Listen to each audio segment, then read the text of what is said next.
जय जवान जय किसान।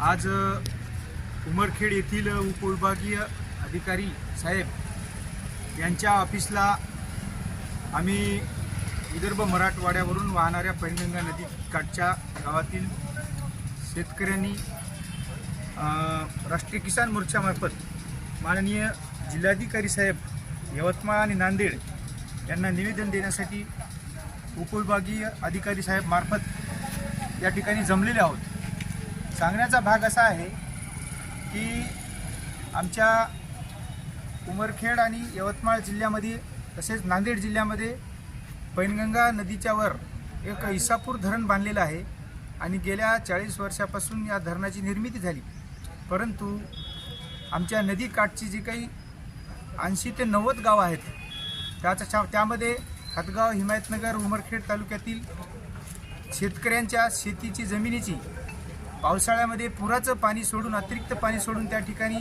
शेतकऱ्यांचे हजारो रुपये खर्च केलेलं उत्पादन आणि लाखोचं नुकसान त्या ठिकाणी केलं जातं। पुराच्या पाण्यामुळं जमिनीचं पिकाचं नुकसान होतं आणि आज डिसेंबर महिना चालू आहे आणि हिवाळ्यातसुद्धा आम्हाला त्या ठिकाणी नदी कोरडी पडलेली आहे आणि त्यामुळं आमच्या शेतातील जे रब्बी हंगाम आहे तो सुद्धा हातचा गेलेला आहे। अशा या परिस्थितीमध्ये उद्या येणाऱ्या उन्हाळ्यातसुद्धा आम्हाला शेतकऱ्यांना, जनावरांना, नागरिकांना आणि पिकाला पिण्याचं पाणीसुद्धा मिळत नाही, सिंचनासुद्धा पाणी मिळत नाही। म्हणून या निवेदनाच्या माध्यमातून आम्ही प्रशासनाला अशी विनंती करतो की आमच्या शेतकऱ्यांचा पावसाळ्यामध्ये पुरामुळे नुकसान आणि उन्हाळ्यामध्ये नदी कोरडी असल्यामुळे नुकसान होत आहे। म्हणून आम्हाला धरण उशाला आणि कोरड घशाला अशी आमची अवस्था झालेली आहे। त्यामुळं आम्ही गेल्या 22 वर्षापासून सतत पाठपुरावा करत असतो। 2017मध्ये सुद्धा आम्ही एक बोरी या ठिकाणी मोठं आंदोलन केलं, परंतु आमचा काही प्रश्न मिटलेला नाही। म्हणून या निवेदनाच्या माध्यमातून प्रशासनाला आमची एक मुख्य मागणी अशी आहे की इसापूर धरणातून हिवाळा आणि उन्हाळ्यासाठी पैनगंगा नदीच्या पात्रामध्ये मुबलक अशा प्रमाणात किमान 5 पाणी पाळ्या द्याव्या आणि त्या सिंचनासाठी द्याव्या, जेणेकरून आमच्या शेतकऱ्यांना जगता येईल। अन्यथा ह्या गोष्टी जर प्रशासनाकडून जर पूर्ण होत नसतील तर शासनाने 3ही ऋतूमध्ये आमचा हंगाम जात असल्यामुळं त्या ठिकाणच्या सुपीक जमिनीची जी काही एकरी उत्पादन क्षमता आहे त्याचा सरासरी काढून 100% नुकसान भरपाई द्यावी, जेणेकरून की मागच्या पावसाळ्यामध्ये आम्हाला जे काही नुकसान भरपाई दिली ती फार तुटपुंजा प्रमाणात दिली। त्यामुळं एखाद्याच्या शेतकऱ्याच्या घरामध्ये एखादा माणूस जर एक्सपायर झाला तर त्याच्या अंत्यविधीची व्यवस्थासुद्धा त्या पैशातून होत नाही।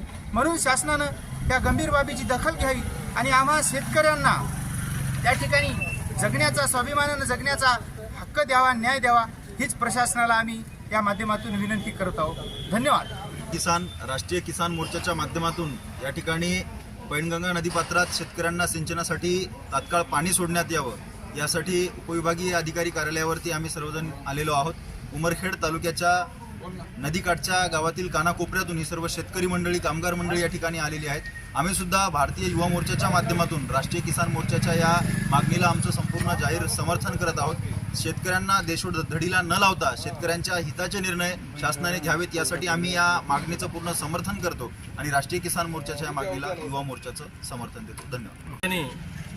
जे निवेदन आहे नदीपात्रामध्ये पाणी सोडण्याच्या अनुषंगानं, तर खरोखर जर नदीचा विचार आपण जर केला तर पावसाळ्यामध्ये आमचे पिकं पुराच्या पाण्याने जातात आणि आता मात्र आम्हाला पाणी मिळत नाही। म्हणजे शेतकऱ्याचं जे नुकसान आहे ते दोन्ही मार्गानं होत आहे। ते पावसाळ्याच्या पाण्यानं, पुराच्या पाण्यानं आमचं नुकसान होत आहे आणि आता पाणी मिळत नाही म्हणून आमचं नुकसान होत आहे।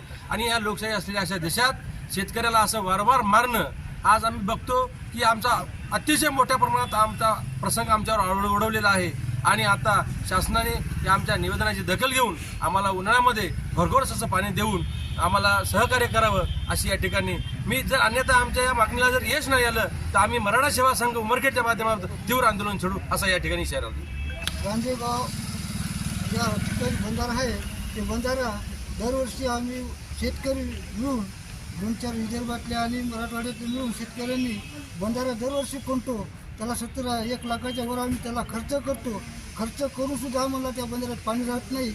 आमची इतकी हाल आहे तरी आता ढोरावासला व सिंचनाला पाणी नाही, या शासनाला निवेदन देण्यासाठी आम्ही इथं सर्वजण जमलेलो आहोत। तरी कृपा करून शासनानं आम्हाला पाणी सोडावं ही आमची नम्र विनंती आहे।